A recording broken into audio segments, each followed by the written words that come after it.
Price God. ஆண்டவர் இயேசு கிறிஸ்து நாமத்தினாலே வாழ்த்துக்கள். வசனத்தை வாசிக்கிறேன். உபாகமத்தின் புஸ்தகம் 26ஆம் அதிகாரம் வசனம் 10.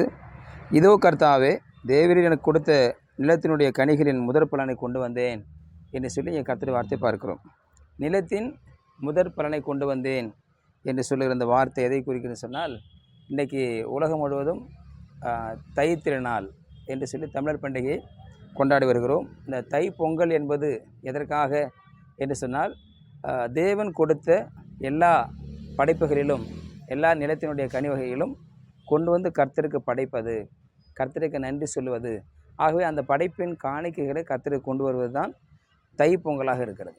அந்த பொங்கலை வைத்து நெல்லை அவங்க க்ளீன் பண்ணி அதை சரியாக அரைத்து அரிசியாக எடுத்து அதை சமைத்து தன்னை உண்டாக்கின தேவனுக்கு நன்றி சொல்லுகிற விதமாக அதை செய்வது தான் தமிழர் திருநாள் அல்லது தை பொங்கல் என்று நாம் கொண்டாட வேண்டும். ஆனால் அது இந்த நாட்கள் எப்படி ஆகிவிட்டதுன்னு சொன்னால், அதை பொங்கல் படைத்து அதை சூரியனுக்கோ அல்லது மற்ற காரியங்களுக்கோ பார்த்து தொழுகையின் காரியங்களாக இவங்க செஞ்சிட்டாங்க. அது மிகப்பெரிய தவறாக இருக்கிறது. ஆகவே தேவன் நமக்கு கொடுத்த எல்லாவற்றிலும் முதற் பலன், ஃபஸ்ட்டு ஃப்ரூட். வீட்டில் 4 பிள்ளைங்க இருக்காங்கன்னா முதல் பிள்ளை கர்த்தருக்கானது. ஒரு மரம் வைக்கிறோன்னா முருங்கை மரம்னா முருங்கை மரத்தில் வருகிற முதல் காய்கள் தேவனுக்குரியது. அப்படியாக மிருகங்களில் முதல், ஆடு மாடுகளில் முதலானது, அதுபோல் காய்கறிகளில் முதலானது, எல்லாவற்றையும் முதலானவைகளை தேவனுக்காக கொடுப்பது தான் இந்த தமிழர் திருநாள் பண்டிகையாக இருக்கிறது. ஆகவே படைத்த தேவனுக்கு, கொடுத்த தேவனுக்கு நன்றி சொல்லுகிற ஒரு நாள் தான் இந்த தை பொங்கல். தை பிறந்தால் வழி பிறக்கும் என்று தமிழர்கள் சொல்லுவார்கள். அப்படின்னா தை மாதம் பிறக்குதுன்னு சொன்னால் ஒரு நல்ல நாட்கள் பிறக்கிறது. காரணம், அவர்கள் வயலை சரி செய்து உழுது அதற்கு பயிர் வைத்து தண்ணீரை விட்டு அது களைகளெல்லாம் பிடுங்கி அது சரியாக விளைச்சலை கொண்டு வந்து தை மாதம் பிறக்கிற பொழுது விளைச்சல் வருகிறது. தை மாதம் பிறக்கிற பொழுது முதல் பலன் வருகிறது. தை மாதம் வருகிறது, நெல் வருகிறது, அரிசி வருகிறது. அப்போ தை மாதம் பிறந்தால் வழி பிறக்கும் என்றால் அவர்களுக்கு நன்மை வருகிறது, வழி பிறக்குது.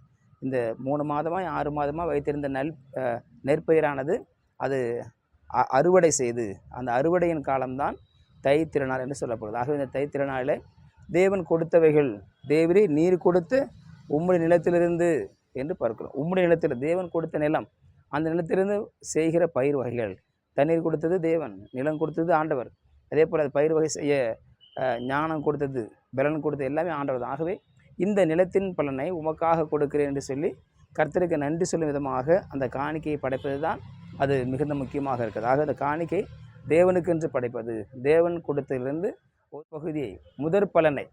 அது எதை குறிக்கிறது? முதலாவது தேவனுடைய ராஜ்யத்தை தேடுங்கள் என்று சொல்லி மத்தியில் வாசிக்கிறோம். முதலாவது தேவனுடைய ராஜ்யம் என்பது என்ன என்றால், நம்முடைய வாழ்க்கையில் முதலிடம் கர்த்தருக்கு தான். முதலாவது தேவனுடைய ராஜ்யத்தை தேடணும், முதலாவது தேவனை தேடணும், முதலாவது படைத்தவரை தேடணும். நம்ம கொடுத்த எல்லா ஆசீர்வாதத்திலும் முதலானது தேவனுக்கு. ஒரு வேலைக்கு போகிறோன்னா, ஒரு கம்பெனிக்கு வேலைக்கு போகிறோம், புதுசாக ஒரு கம்பெனிக்கு வேலைக்கு போகிறோன்னா அதில் முதல் வருகிற காணிக்கை தேவனுக்குரியது. தேவராஜ்யம் கட்ட கொடுக்கணும். வேலைக்கு போனால் முதல் சம்பளம் கர்த்தருக்கானது. அதே போல் எல்லாமே நம்ம கர்த்தருக்கு முதலிடம் கொடுக்குற பொழுது அவர் நமக்கும் முதலிடம் கொடுப்பார். இவையெல்லாம் கூட கொடுக்கப்படும்.